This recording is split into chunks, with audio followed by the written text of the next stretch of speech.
আপনার যদি একটি ফেসবুক পেজ থাকে তাহলে এই পেজে কিন্তু অটো রিপ্লে মেসেজ সেট করে রাখতে পারবেন।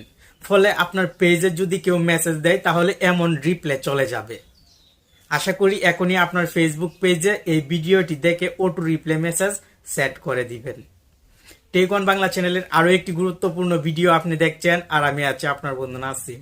ভিডিওতে লাইক কমেন্ট করবেন, তাহলে আপনার জন্য এমন গুরুত্বপূর্ণ ভিডিও প্রতিদিন তৈরি করতে উৎসাহ পাবো। টেক অন বাংলা ফেসবুক পেজে অটো রিপ্লে মেসেজটি সেট করে রেখেছি। এখন অন্য একটি ফেসবুক আইডি থেকে এই টেক অন বাংলা পেজে আমি একটি মেসেজ দিব আপনাকে দেখানোর জন্য। হাই লিখে মেসেজটি দিলাম। দেওয়ার সঙ্গে সঙ্গে দেখতে পাচ্ছেন অটোমেটিক একটি রিপ্লে চলে আসলো। Thanks for your message sir ma'am, খুব তাড়াতাড়ি আপনার সাথে যোগাযোগ করা হবে। আপনার কোনো কিছু জানার থাকলে দয়া করে বলুন। সেই সঙ্গে যে ফেসবুক আইডি থেকে মেসেজটি করেছিলাম সেই ফেসবুক আইডির নাম শো হচ্ছে, আর নিচের দিকে thank you take on Bangla. আমি এভাবেই কিন্তু অটো রিপ্লে মেসেজটি পেজে সেট করে রেখেছি। আপনি কিভাবে আপনার পেজে এই অসাধারণ অটো রিপ্লে মেসেজটি সেট করবেন চলুন দেখে নিই। এই গুগল প্লে স্টোর থেকে মেটা বিজনেস এই অ্যাপটি কিন্তু আপনাকে ইনস্টল করতে হবে। অ্যাপটির লোগো ভালোভাবে দেখে রাখেন। এই অ্যাপটি ফেসবুকের অফিসিয়ালি একটি অ্যাপ। অ্যাপটি ইনস্টল হওয়ার পর ওপেন বাটনে ক্লিক করে ফেসবুক পেজ যে আইডি দিয়ে ক্রিয়েট করেছেন সেই ফেসবুক আইডিটি লগ ইন করে পেজে চলে আসবেন। পেজে আসার সঙ্গে সঙ্গে এখানে আপনি অনেকগুলো অপশন দেখতে পাবেন। নিচের দিকে যদি লক্ষ্য করেন তাহলে 3 লাইন একটি অপশন দেখতে পাবেন। এই 3 লাইনে ক্লিক করবেন। দেন এখান থেকে সেটিংসে ক্লিক করবেন। সেটিংসে ক্লিক করার সঙ্গে সঙ্গে এখানেও কিন্তু আপনি অনেক সেটিংস দেখতে পাবেন। ফেসবুক পেজ কাস্টমাইজ করার জন্য অনেক সেটিংসে দেওয়া হয়েছে। আপনি এখান থেকে কলসের নিচের অটোমেটিক্স এই সেটিংসে ক্লিক করবেন। পেজ অ্যাক্সেসের উপরেই অটোমেটিক সেটিংসটি দেওয়া থাকবে। এই অটোমেটিক সেটিংসে ক্লিক করবেন।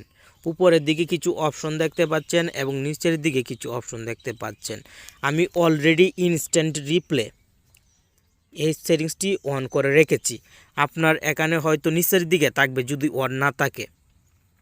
নিচের দিকে ইনস্ট্যান্ট রিপ্লে থাকলে পাশে ট্রাই ইট লেখা থাকবে, আপনি ট্রাই ইটে ক্লিক করবেন। আমি যেহেতু অলরেডি অন করে রেখেছি তাই উপরের দিকে শো হচ্ছে।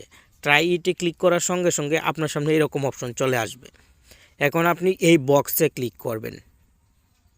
দেন এখানে আপনার যা ইচ্ছে লিখবেন, যেমন আমি লিখে রেখেছি এরকমভাবে।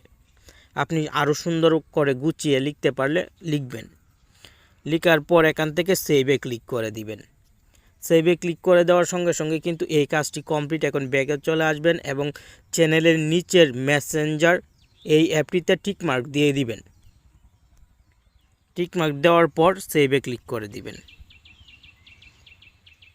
ট্রাই ইট এখানে যে সেটিংসটি ছিল ইনস্ট্যান্ট রিপ্লে, এখন দেখবেন উপরের দিকে চলে গেছে।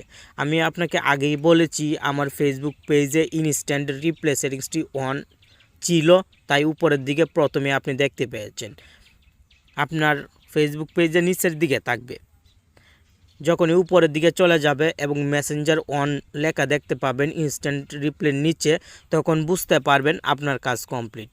এখন আপনার ফেসবুক পেজে কেউ মেসেজ দিলে সঙ্গে সঙ্গে এই রিপ্লেটি চলে যাবে। আপনাকে রিপ্লে দিতে হবে না ম্যানুয়ালি। পরবর্তীতে সময় পেলে মেসেজটি দেখতে পারবেন এবং কথা বলতে পারবেন যে মেসেজ দিবে তার সঙ্গে। আশা করি এই সহজ টেকনিকটি ব্যবহার করে এখনই আপনার যদি কোনো পেজ থাকে সেই পেজে অটো রিপ্লে মেসেজ সেট করে দিবেন। ধন্যবাদ।